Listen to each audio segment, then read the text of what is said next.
gonna love you with my hands tied. Show me your teeth. Tell me when. Show me your teeth. Open your mouth, boy. Show me your teeth. Show me what you got. Show me your teeth. Teeth. I just recently watched Teeth, a horror comedy film directed by Mitchell Lichtenstein, and I wasn't impressed. However, this film did raise some issues that I'd like to discuss. Jess Weixler stars as Dawn, a prudish high school student who discovers that she has vagina dentata, or a set of teeth in her private parts. By the last third, Teeth becomes a warped story of female empowerment, as Dawn uses her attribute to punish the men who exploited and mistreated her.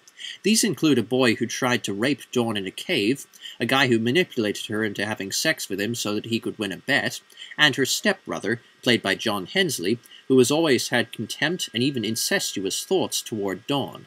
That's essentially the whole plot.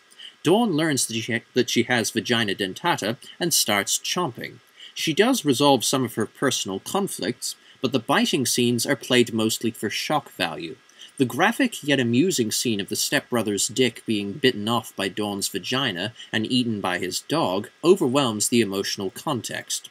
The plot is thin yet serviceable, but feels like an excuse to throw morbidly funny scenes at us. I don't normally take notes when watching a film, but I did for this movie. In Teeth's 90-minute running time, Dawn bites off 4 fingers and 3 penises. These grisly statistics brought to mind the Rape Axe anti-rape device, a product invented by a South African woman named Sonnet Ehlers. Reminiscent of the vagina dentata myth, the Rape Axe device is worn like a female condom and is lined with razor-sharp barbs that would embed themselves in the rapist's penis. The barbs would cause the rapist excruciating pain upon withdrawal, giving the victim time to escape. The device would then remain attached to the rapist's penis and could only be removed surgically, thus alerting hospital staff and police to the attempted rape. We have to do something to protect ourselves. While this will not prevent rape, it will help identify attackers and secure convictions, Ms. Ehlers told the Johannesburg Star. Many critics and organizations were outraged by the Rape Axe device, branding it as vengeful, horrible, and disgusting. Lisa Vetton, of the Center of Violence and Reconciliation, said that this is like going back to the days when women were forced to wear chastity belts. It is a terrifying thought that women are being made to adapt to rape, the Sunday Times reported. The chastity belt comparison is a little extreme, but I would say that Vetton's second comment is part of the point. The Rape Axe device is a worthwhile defense mechanism for women living in the so-called rape capital of the world, where over a quarter of the male population has raped at least one person, according to an extensive survey by the Medical Research Council of South Africa. Charlene Smith called the Rape Axe device a medieval instrument based on male-hating notions, but Ehlers countered this statement in the Sunday Morning Herald by saying that this is not about vengeance, but the deed. That is what I hate, and I couldn't agree more. Ms. Smith is right when she calls the Rape Axe device barbaric, but rape is just as barbaric.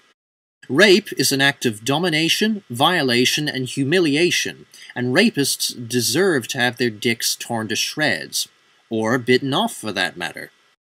Jess Weixler delivers a fairly good performance as Dawn. Dawn lectures to younger students about abstinence, has taken a sacred vow of purity, and disapproves of anything remotely related to recreational sex. Sometimes her prim, stereotypically virtuous Christian persona seems overblown, but then you realize that there are people like that in the real world. Weixler also appears both alluring and sinister when she starts deliberately seducing men and biting off their penises. As for the cause Dawn promotes, I can't support it. Dawn's own willpower and restraint are tested when she falls for the charming Toby, played by Hale Appleman. She is proof that abstinence just won't cut it, as adolescents are curious about sex, and people in general are naturally horny. Sex education programs will prepare children and make them aware of the risks involved in sex. I also see nothing wrong with recreational sex. Again, I can't speak from experience, as I'm a virgin, but I understand that sex is fun, and physical intimacy is a part of being in love. While I'm not actively seeking it, sex is something I'd like to experience, and you can't blame me for wanting some fun before the 2012 apocalypse. Dawn wants to remain a virgin until marriage, but that's no problem. If Dawn walks through the entrance of the church in Red Bank, New Jersey, then none of her possible sexual activities would matter anymore. You could be Lisa Sparks, a pornographic actress who, on October 16, 2004, in Warsaw, Poland, set the world record for having sex with 919 men in one session. As soon as she walks into that church, boom! Instant virgin. The gore in Teeth is convincing, but here's something I found amusing. The film can't show its actors fully naked, but it can show us amputated penises and bleeding stumps for some reason. Ultimately, there isn't much to Michael Lichtenstein's Teeth. It's entertaining, with a unique concept, solid performances, and many genuinely funny moments of dark humor, but the plot is very flimsy, and it's only thought-provoking because I think far too hard about everything.